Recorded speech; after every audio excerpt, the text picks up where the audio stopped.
नमस्ते दोस्तों, मैं योगाचार्य दीपक और आप देख रहे हैं योग की पाठशाला। योग की पाठशाला में आज हम योग के उत्पत्ति के संबंध में, योग के ओरिजिन के संबंध में जानने वाले हैं। देखिए, योग की उत्पत्ति के संबंध में अनेकों मान्यताएं हैं, बहुत सारे मत हैं, लेकिन उनमें से जो कुछ महत्वपूर्ण मान्यताएं हैं उसी को हम देखेंगे। इनमें से जो सबसे पहली मान्यता है और सबसे महत्वपूर्ण मान्यता है वह है कि हिरण्यगर्भ ही योग के आदि प्रवक्ता हैं। हिरण्यगर्भो योगस्य वक्ता नास्य पुरातनः, कि हिरण्यगर्भ ही योग के आदि प्रवक्ता हैं। आदि प्रवक्ता का मतलब होता है जिसने सबसे पहले योग के बारे में बताया है, इसलिए हिरण्यगर्भ ने ही सबसे पहले योग के बारे में बताया है। अब ये हिरण्यगर्भ कौन है? देखिए, शास्त्रों में कुल 7 प्रकार के हिरण्यगर्भ की चर्चाएं मिलती हैं। उनमें से जो प्रजापति ब्रह्म हैं उन्हीं को ही हिरण्यगर्भ के रूप में स्वीकार किया गया है।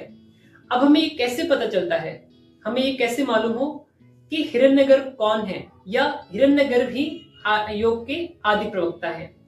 देखिए, कुछ आपके सामने कुछ ग्रंथों के नाम लिखे गए हैं जहां ये देखने को मिलता है कि इन्होंने ये बताया है कि हिरण्यगर्भ ही योग के आदि प्रवक्ता है। जैसे याज्ञवल्क्य स्मृति और महाभारत, इनमें लिखा गया है हिरण्यगर्भो योगस्य वाक्तानास्य पुरातनः, हिरण्यगर्भ ही योग के आदि प्रवक्ता है।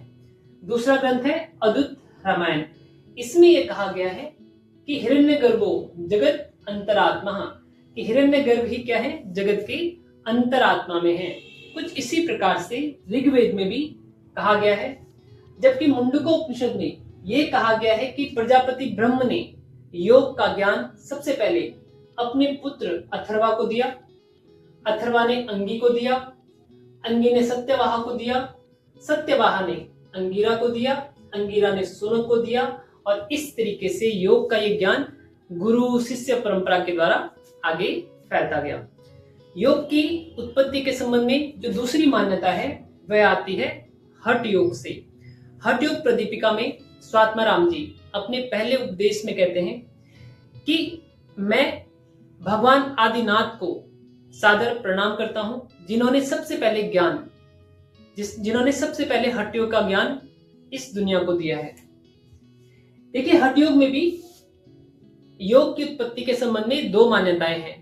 पहली मान्यता यह कहती है कि भगवान शिव पार्वती माता को योग का ज्ञान दे रहे थे। इस ज्ञान को मत्स्येंद्रनाथ ने सुना, फिर अपने शिष्य गुरु गोरखनाथ को दिया, फिर गुरु गोरखनाथ ने गुरु शिष्य परंपरा के द्वारा नाथ संप्रदाय में ये ज्ञान बांटा। जबकि हठ योग के हिसाब से जो दूसरी मान्यता है वह है कि भगवान शिव ने 7 ऋषियों को, सप्त ऋषियों को ये ज्ञान दिया, फिर सप्त ऋषि दुनिया के अलग अलग कोनों में जाकर इन्होंने योग के ज्ञान को विस्तारित किया, बांटा। जबकि योग के संबंध में जो तीसरी मान्यता है वह है भगवद गीता से।